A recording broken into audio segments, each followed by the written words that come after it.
Good morning, everyone. Bill Storm here with you, and today we're going to continue our study series on Dr. Joe Dispenza's book, Breaking the Habit of Being Yourself. Now, we're going to get a little bit technical here today, and we're going to talk about the three brains. So, as always, this is a study session. I am doing this with you because we are all stronger and smarter together. So, grab yourself a cup of coffee and we're going to dive in. Now, remember, what we're doing here is we're not taking the information or what the author says as gospel, right? We don't believe everything that we read or everything that we hear. We have to take it in and decide for ourselves whether it's something that we want to add to our toolbox, something that is going to be effective for us to take our personal, professional lives and leadership skills to the next level. So let's dive in here.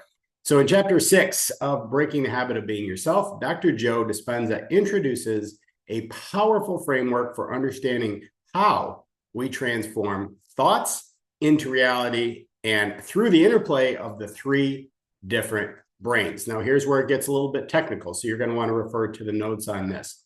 There's the thinking brain, which is the neocortex. There's the doing brain, which is the limbic system. And then the being brain, which is the cerebellum. So together, these three brains explain why change often feels difficult and how you can bridge the gap between what you know and what you embody. So this chapter really reveals the truth. The true transformation isn't just about thinking differently. Okay, it's not just about thinking differently. It's about consistently aligning your thoughts, your emotions and actions until your desired reality becomes second nature. Okay, so let's stop there, right? So it's not just our thoughts, it's just not our conscious thoughts, but what we internalize and how we feel about a thing. And then based on how we feel, what we do with it until it becomes second nature, until it becomes automatic. And there's the key, right? There's the difference. So by mastering this process, you can evolve from simply knowing what to do to living as the person you aspire to be. Okay, so again, there is another key takeaway right there. It's not about just knowing what to do. Never in another time have we had access to more information than we do today as we're studying this together. So it can't just be about knowing what to do, because if knowing was all it took, we'd all be we'd all be wizards, right? But that's not the case. So it's not just about what we know, but it's how we live. It's what we internalize and who we become that enables us to achieve the things that we want in our lives. So what we're going to do now is we're going to explore the key insights from the chapter with actionable steps to help you leverage your three brains and achieve lasting transformation. Sip of coffee.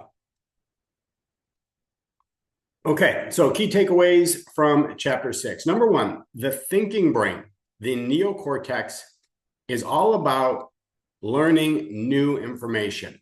Okay, so the neocortex is responsible for analytical thinking, reasoning, and acquiring knowledge. So when you learn something new, whether it's a skill, a concept, or a habit, this is part of the brain that you actually activate. However, simply knowing something intellectually, again, isn't enough to create the change. So the key insight here is this.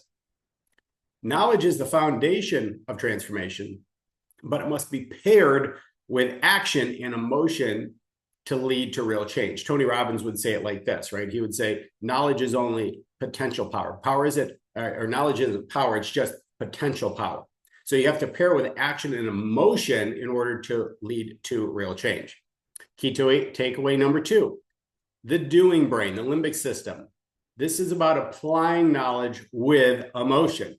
So the limbic system is the emotional center of the brain, and it bridges the gap between intellectual understanding and real world application by infusing your thoughts with your feelings. Okay, so we're infusing them. They're coming together. Your thoughts and your feelings are coming together. So when you combine new knowledge with elevated emotions like excitement, gratitude, or determination, your brain begins to rewire itself. So the key insight here is that the limbic system helps you embody what you've learned by making it emotionally relevant and engaging.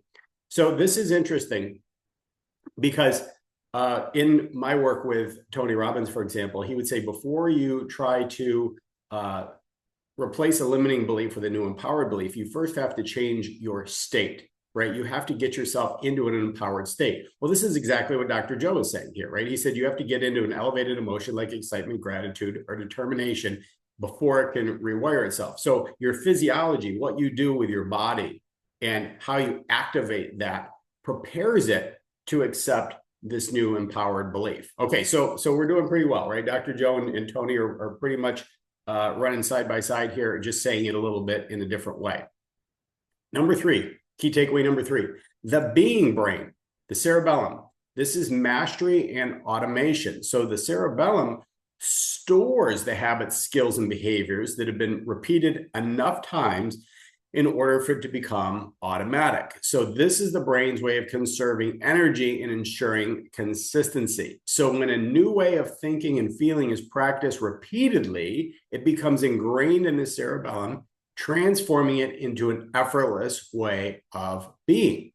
So the key insight here is lasting transformation occurs when your new thoughts, emotions, and actions are practiced until they become second nature. Okay, so this is the same experience that we all have with anything. If you do something enough times, eventually you become good at it and you no longer have to think about it. It just becomes part of your being and it just flows from you very naturally. Number four, the sequence of transformation. So Dr. Joe says transformation follows a natural progression. Number one, thinking. You acquire knowledge and then set a clear intention. This is a conscious thought. Number two is doing. You take action on the thought and align your behaviors with your intention, fueled by elevated emotion. So once you change your state, once you get yourself into an elevated state of emotion where you're ready, now you're going to take action and you align your behaviors with your thought or your intention. And then number three is being. Through repetition, your new way of thinking and acting becomes who you are. So this is the part that's magic. Okay, everyone. This study series was designed with you in mind and with me in mind, because I know that the more that I do this, the more that I think about it, the more I do it, and the more I share it, it has become who I am as a human being. I no longer have to think about this. I don't have to go back and reference notes. I've done this so many times that it just flows through me and to you. And that's the magic, because if you choose to continue to tune in and to participate in the trainings that I have available, well, that is where the idea of we're stronger and smarter together comes from, because now we are sharing this knowledge and we are repeating this knowledge over and over and over again until it becomes our new standard. It becomes an empowered belief system. And when we get together, we're just constantly strengthening it. We're constantly reinforcing it. So if you are here right now listening to this, good for you. You are my kind of people. I love you. And let's keep working.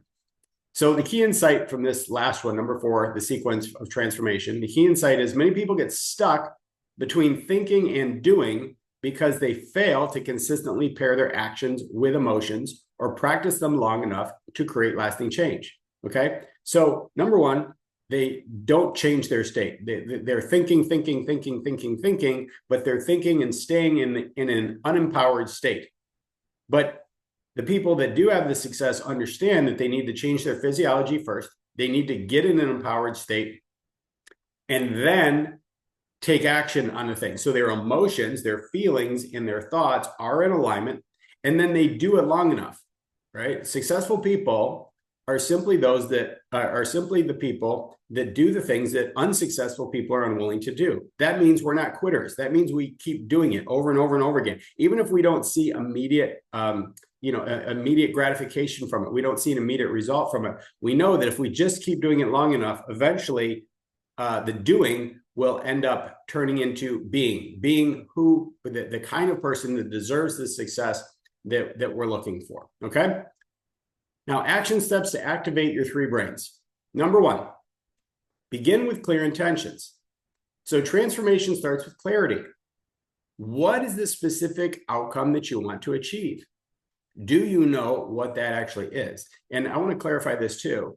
Don't just think about what you think you might want to achieve. Even question yourself to say, do I really want that? Or is that society, or is that what other people have put on me that I think that I want? So you need to stop for a minute and get some real clarity. Is that truly what I really want? And once you figure out that, yes, this is exactly what I really like, this is the outcome I'd like, you need to write it down. When you take what's up in here in your head, and then you pull out pencil and paper or your iPad or however you do it, and you commit it to paper, right now it becomes real. So write it down and reflect on why it matters to you. You won't do it if you don't have leverage on yourself. Your why has to be big enough. And we know that if our why is big enough, we can move mountains. But if your why is not big enough, if you don't have enough leverage on yourself, you're just not going to do it, or you're not going to do it consistently, and you're going to stop doing it, therefore failing to get the result. So a clear intention engages your thinking brain and lays the foundation for change. Action step. Write a single sentence intention. So for example, I want to become a confident speaker who inspires others. Now, I might reframe that, okay? I would change that from I want to become a confident speaker who inspires others to I will become a confident speaker who inspires others. There's a big difference. Wanting, you can want all day. But if you say I will means that you have intention to become a confident speaker who inspires others, and you will take the action to acquire the skills and practice until you do become a confident speaker who inspires others. And then identify why this goal is meaningful and what it will feel like to achieve it. Well, why is it meaningful? Okay, why is it meaningful to you? Well, if this is if this is something that's on your heart, right? If there's something that you feel that you can share with the world that's going to lighten everyone's burden or give hope to other people. I mean, we're drowning in information in today's world, right? We're drowning in information, but we're starved for wisdom. And people that are out there learning to improve their speaking skills, and they're sharing something of value, lift people's spirits, that's valuable. Okay, that's a valuable thing. So when you start to identify that perhaps you have this gift, or you have this desire, you have this thing on your heart that's going to add value to other people, that becomes meaningful. And what's it like? What does it feel like to achieve it? Well, I can tell you right now, I've been on stages all over the world, right? And when you get up on stage, and even if you only connect with that one person, there's just feeling of joy that comes over you. Okay, I mean, you could have a room full of 5,000 people. Even if you just connect with that one person, and you know you made a difference in that person's life, and then sometime in the future they even reach out to you and say, "Hey, you know what? You didn't even know that I was in the room, right? I was too embarrassed, or I was too shy to even come up to you after the talk, but I just wanted to let you know how this affected my life." That is an amazing feeling. I mean, it's unmatched. Number 2, pair knowledge and elevated emotions. To engage your doing brain, you need to bring emotion into the equation.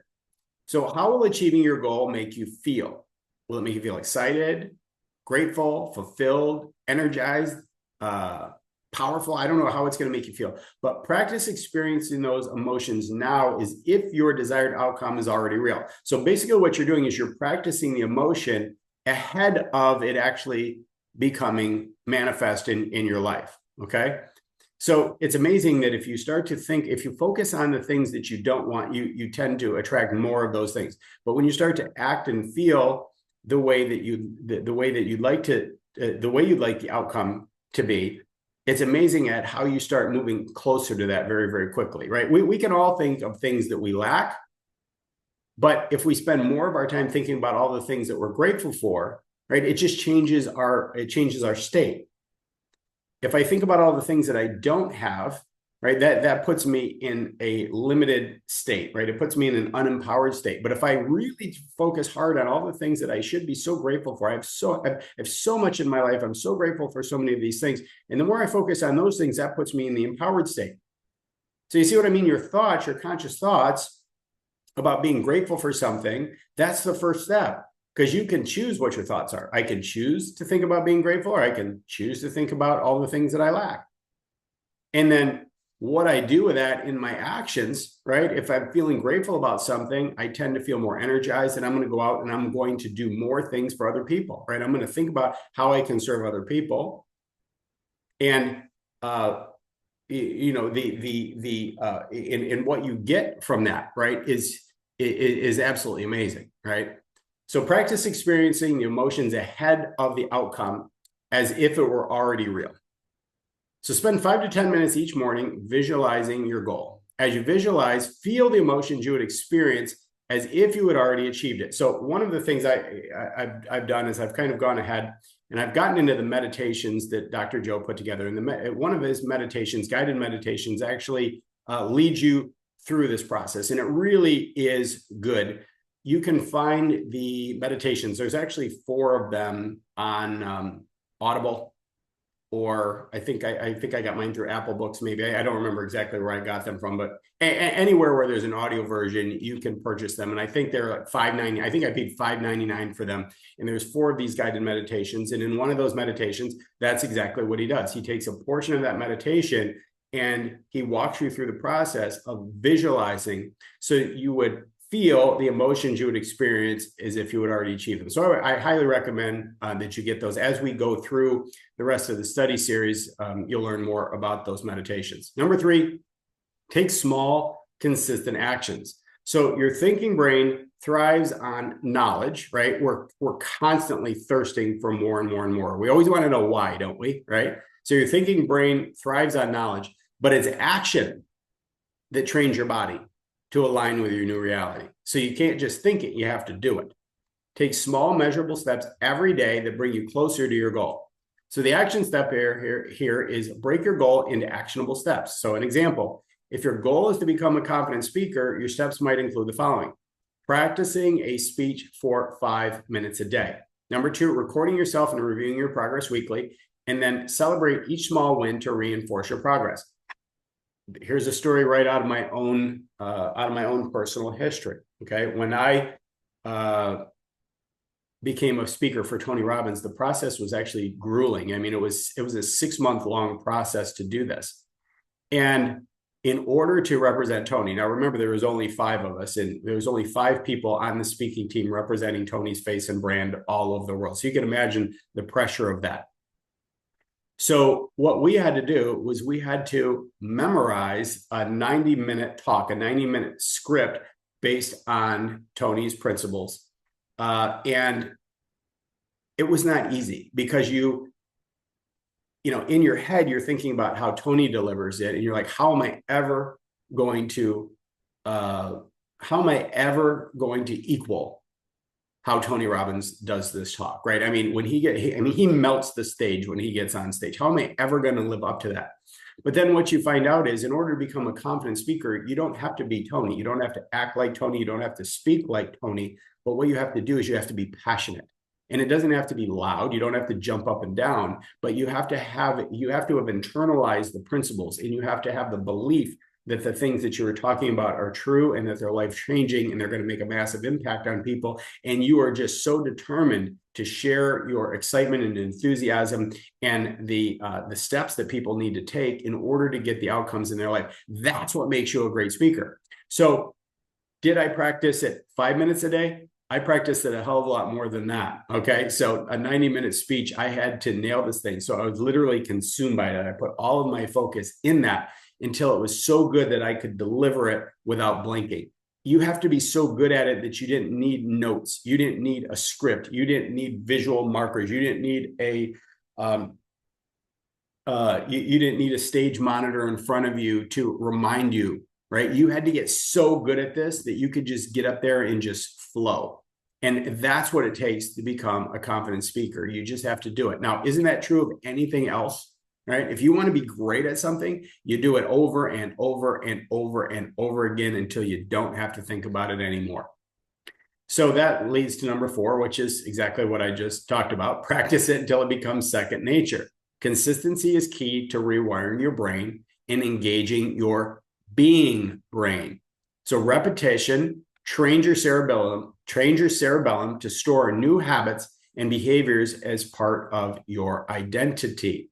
So the action step here is create a daily habit tracker to monitor your actions and progress. Commit to practicing your new behaviors every day for at least 30 days. Okay, so for me, anything that I've ever done in my life, it's something that I've done with total commitment. And whatever you want to show up in your life, you have to practice it daily. Okay, whatever you want to have happen in your life, you need to practice it daily. In fact, I heard a dog trainer say that whatever behavior you want to see from your dog, you have to practice that daily.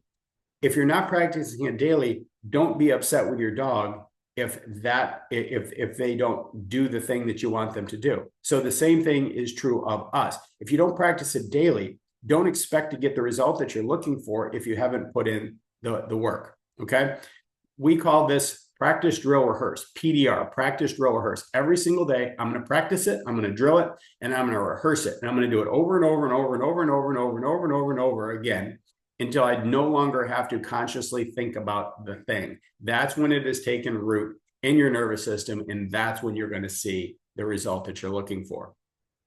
Number 5, reflect on your transformation. So as you continue to practice, take time to reflect on how far you've come. Inspect what you've expected of yourself. And this reinforces your identity as someone who embodies your desired qualities and motivates you to keep going. Okay? You don't need to judge yourself. All you need to do is decide to show up and put in the work and then reflect on how you're doing. So journal about your progress once a week.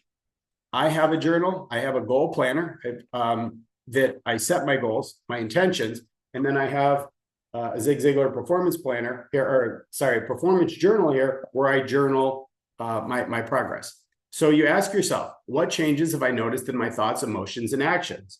Be consciously aware of what's going on between your own two ears. What do I now embody that I didn't before? So what new beliefs, patterns, and habits, what have I now embodied? What am I creating? Who am I becoming that I wasn't before? So what are the benefits of aligning your 3 brains? Number 1, you gain clarity. So a clear intention gives you direction and purpose. Number 2, you feel empowered. Elevated emotions fuel your motivation and your energy. Number 3, you achieve mastery. Consistent practice transforms behaviors into effortless habits. That's mastery. When you transform practice into effortless habits. And then number 4, you create real change. You stop simply wishing for a better future, and you start living it. You are literally creating it. So to create change, you're the captain of your ship. So it's up to you to put in the practice, put in the work. So you stop wishing, you move from wishing into doing to being. So final thoughts here. The journey from thinking to doing to being is a process of alignment and persistence. It requires you to think beyond your current circumstances. So if you're the kind of person who is constantly stuck in woe is me, woe is me, woe is me, you have to get past that, and you have to change from woe is me to whoa, maybe it's me, right? So you need to think beyond your current circumstances and then take action that reflects your desired future, and then practice it over and over and over again until your new way of being becomes automatic. So as Dr. Joe writes, when mind and body are in alignment, transformation happens naturally. So start today. Think the thoughts, take actions, and embody the emotions that align with your vision. And before you know it, you'll no longer just be practicing change, you'll be living it. So how do you move from thinking to doing to being? Well, I've got a great way to continue your study. On January 21st of 2025, I'm going to be kicking off a 20-week training session. It's the Personal Power Transformation Challenge, and it's based on Tony Robbins' transformative work, the course Personal Power, which came out long ago, but it is still just as relevant today as it was back then. Now, here's the thing. As a member of his speaking team, I've got some insider secrets, some tips and things like that the general public would never see. And I like to, bring you into this, right? You're going to be involved in this. This will be actually a live training call on Zoom. So we're going to get to share great stories, and we're going to get to challenge ourselves, challenge the limited beliefs, patterns, and habits that may have been ingrained from us in order to be able to truly get the outcomes that we want this year. So if you're in a position where maybe you've been struggling in the past to make the change, to make the big breakthrough that you're looking for in your life, this would be an excellent way for you to continue your study and actually achieve those outcomes this year, right? Because we're going to go from thinking to doing to being, and Tony's a master at giving you the actual step-by-steps on how to do this. So I hope you'll join us. I'm going to include the registration link for that. So please be sure to click on the link and go ahead and register for that. So I hope you enjoyed that training session today, and I'm looking forward to seeing you next week for week 7.